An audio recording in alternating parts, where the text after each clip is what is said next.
While fiddling with the controls on Louis, I got a sick feeling, like we should be doing something else. I did not feel that the last 3 days were any kind of success. It was probably a good idea to just go home and wait for something to happen, like I've been doing so far. Bart, I think I'm a failure at my job. Perhaps, you're not here for the job. Did you think of that? That's a rather complicated statement for a companion.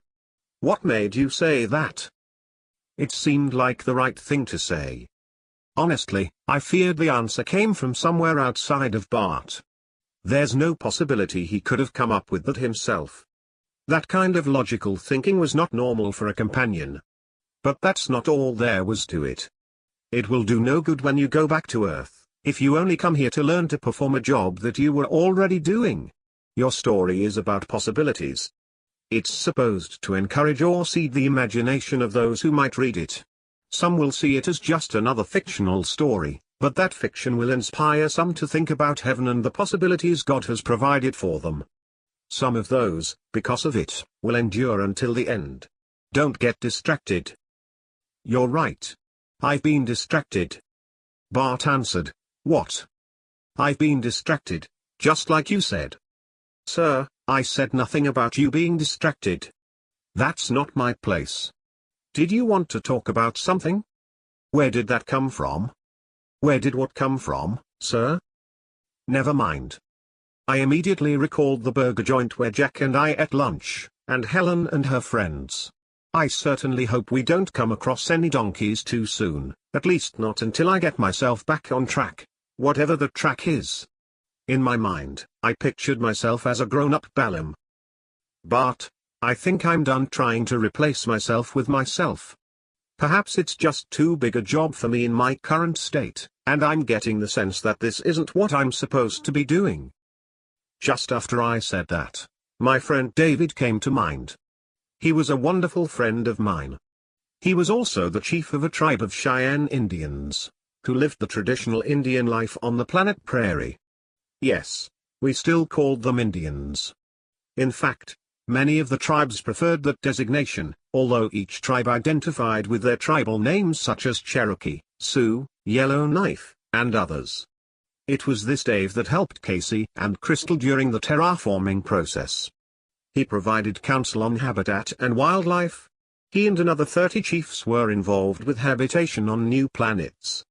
In all, there were 45,000 humans who live like the Indians back in the day, making up over 200 tribes. Each tribe included 50 to 200 humans.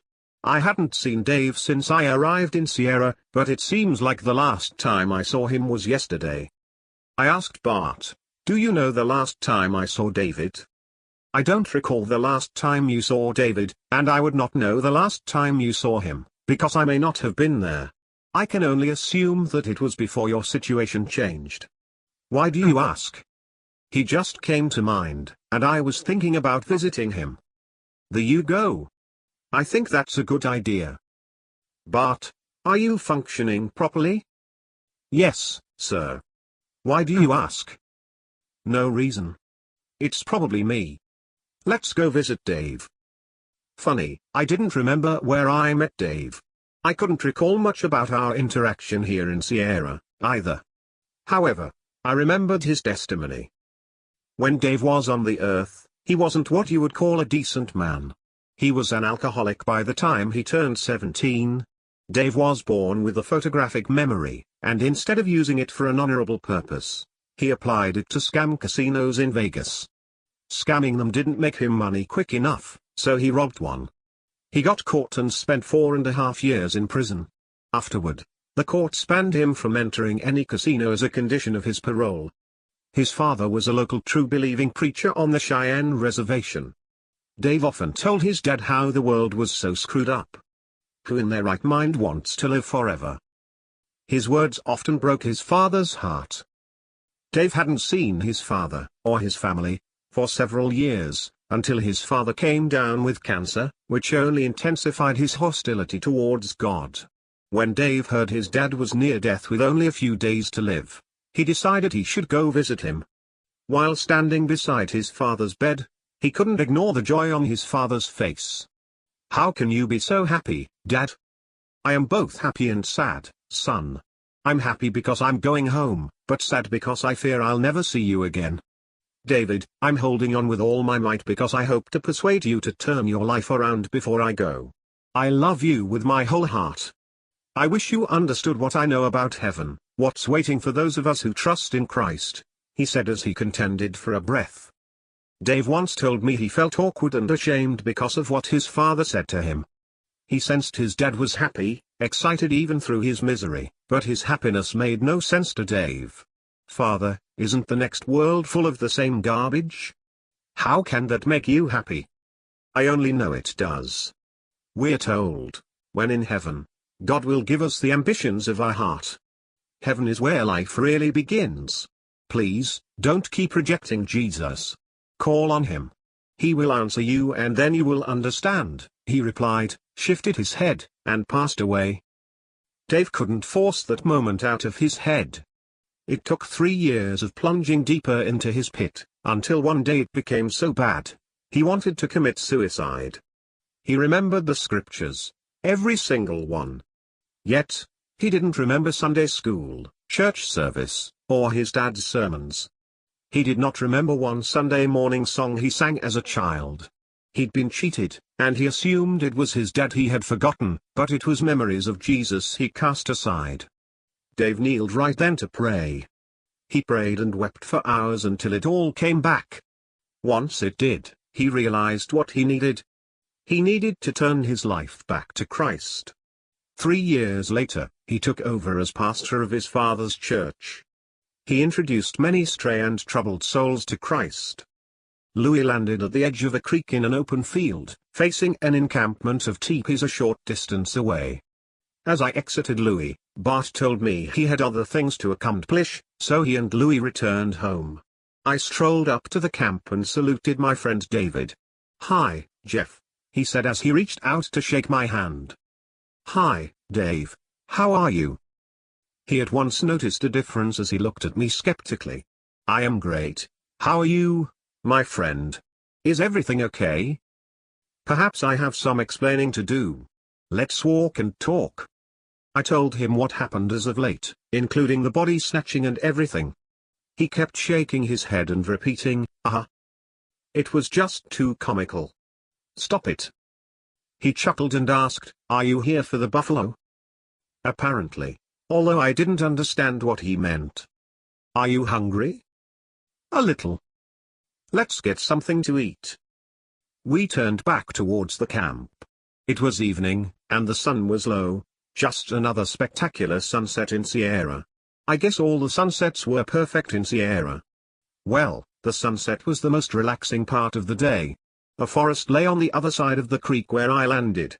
Beyond the forest, all the way to the horizon, lay a high snow-capped mountain range.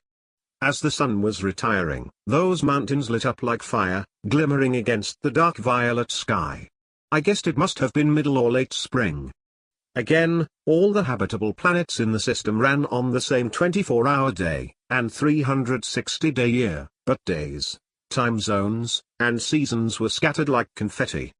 It might be daytime here, or nighttime there, or fall here, and spring there.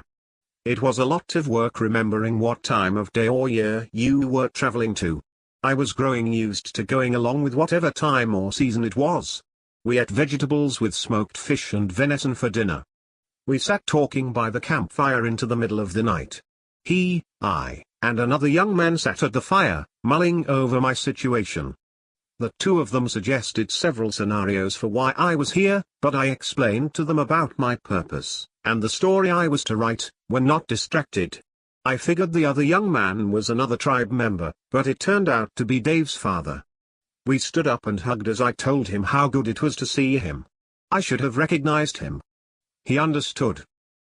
Dave mentioned he and a group of other men from the tribe recently came back from the annual convention of fish. All the tribes assembled at the Salmon River for the annual fishing trip. Thousands of men brought their nets and caught hundreds of thousands of king, silver, and sockeye salmon that spawn annually.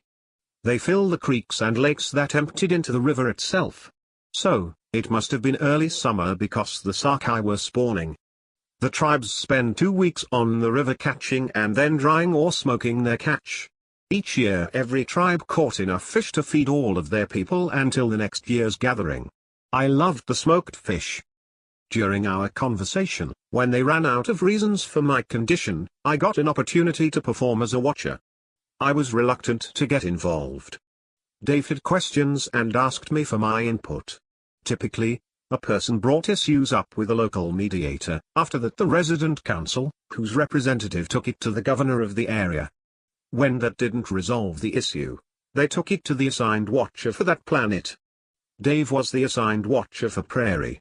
Each populated planet had a watcher, 136 at the moment.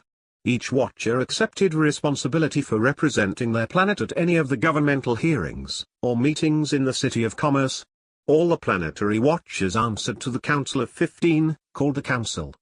The Council employed thousands of advisors and support staff to help process all matters. Dave asked me because I was in camp, and I was the lead council member, rather I used to be.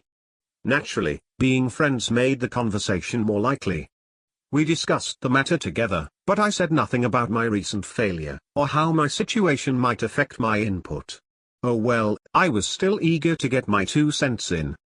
The Council of 15 met for 3 consecutive days each month, longer if needed, in the City of Commerce. The Council was the ultimate voice in all matters regarding Sierra, except they answered to Jerusalem. Even though the Council of 15 met only 3 days out of the month, the City of Commerce hosted hundreds of meetings every day, which included different halls and guilds. The halls and guilds represented the labor force and the professionals in Sierra. They were created so no group or profession unintentionally damaged another group or profession without their rightful input. Dave's issue regarded a chain of 7 islands off the coast of 6 rivers, comparable to the Hawaiian Islands back on Earth. Those islands interested a group of Polynesians. The group, comprising 2,000 individuals, desired to occupy 3 of the islands. Currently, the islands contained a habitat for seals and iguanas. The Polynesian Council asked Dave to consider allowing them to move onto the 3 islands. But the current designation of the islands needed revising to allow them to move there. Dave inclined to answer yes, and he had the proper authority to do so.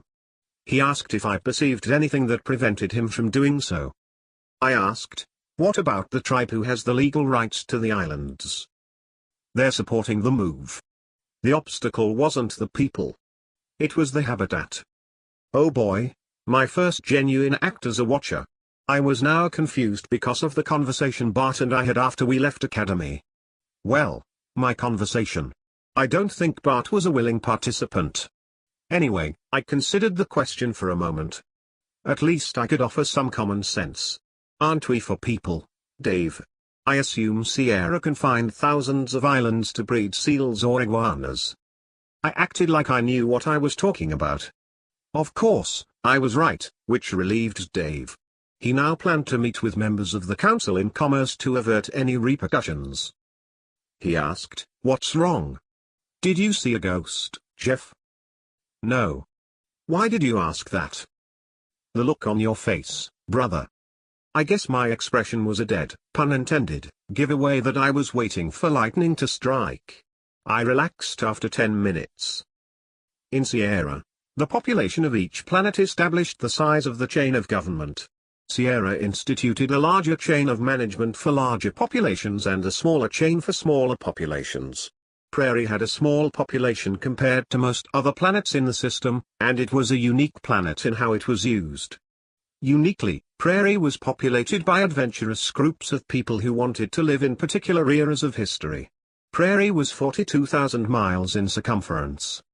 The landmass was 318 million square miles, 5 to 6 times the landmass of the Earth.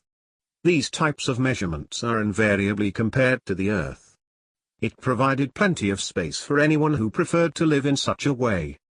The oldest historical group of people who adopted this manner of existence was 650,000 who lived in the ancient Greek-Roman era. Hundreds of architects and historians live in that community. Currently, 3 cities were established, covering 150 square miles. They named the largest city Helena, and it was a magnificent place, full of libraries, cool fountains, and long walking paths with Greek halls for plays and other entertainment, truly an attractive tourist draw.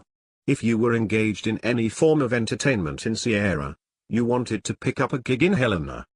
These historical communities are not temporary either. Although a person could leave such a community any time they wished, most have remained since the idea was put forth. Pointing at myself, it was my idea. All Syrians love vacationing in these time pockets of history. 5 million or more people settled in these historical ways. Regardless of where or when people lived, the children in Sierra attended the same schools 3 days per week, the minimum period of attendance. That way, no child was disconnected from other children with different backgrounds. Many chose particular lifestyles other than the one they grew up with. It did not matter, as anyone was free to live in whatever manner one desired, or time frame.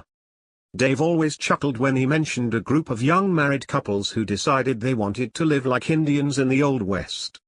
They didn't have a clue what they were doing. They put up the teepees okay, but it was hard for them to give up their electronics. He struggled to keep from laughing. That's Dave.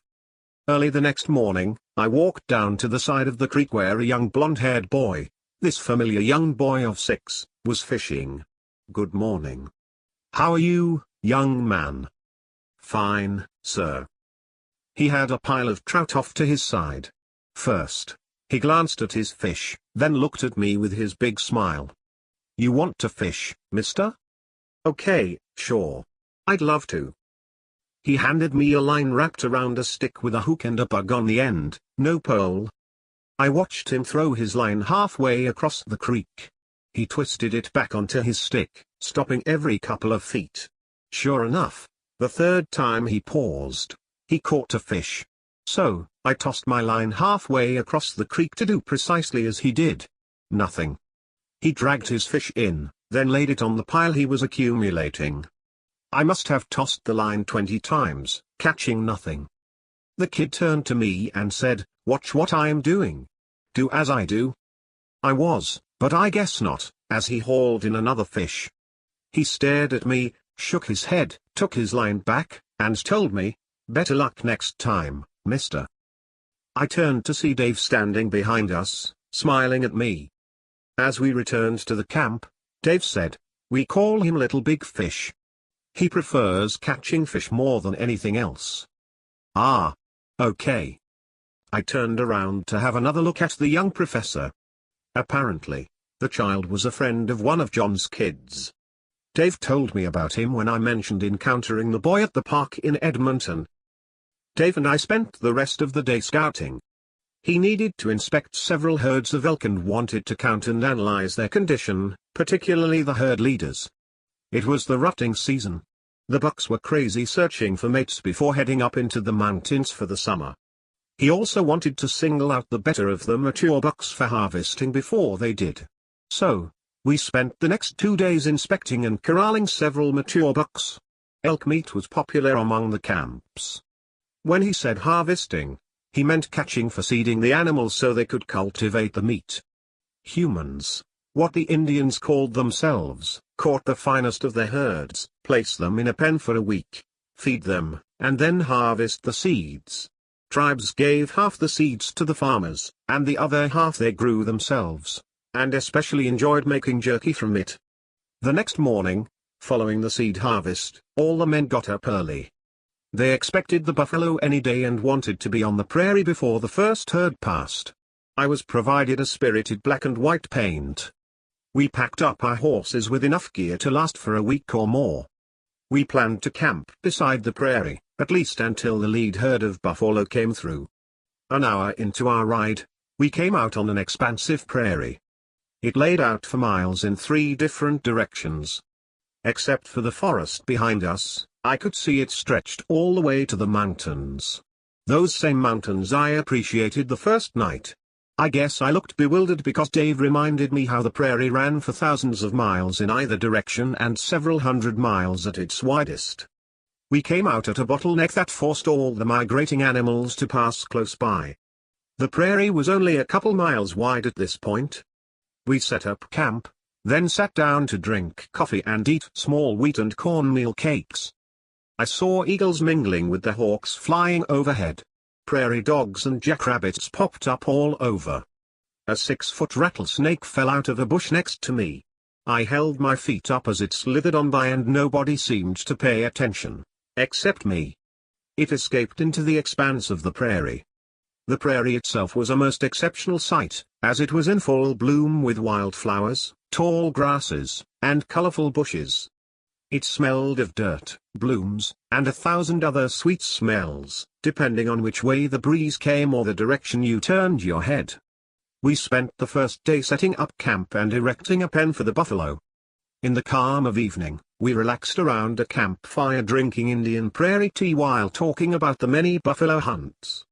We bedded down in the open with only one moon in the sky. It was full and hid all the stars while lighting up the whole prairie. I saw the mountains in the distance with their glowing snow caps. Every place in Sierra was stunning. I sat on my bedroll into the next morning, staring out over the prairie. That afternoon, I sat down to eat lunch, which was our second day when the ground shook. It was slight but shaking. Everyone grew excited and mounted their horses. I crammed my sandwich into my mouth as I mounted mine. We waited while the shaking became more violent. I looked to the right, north of us when I detected a dirt cloud moving in our direction. It took 10 minutes for the buffalo to come into view. There must have been a couple 100,000 buffalo. The animals were trotting, not stampeding. Even so, the ground shook vigorously. Dave shouted so everyone could hear, "Remember, we need to remove 7 leaders with their mates from the head of the first herd." These leaders were the second in line to lead the herd. They never pulled the leader, only the young studs who might confront him. We wanted the young, healthy scrappers who always ran with the first herd. The herd appeared to have 60 lead buffalo.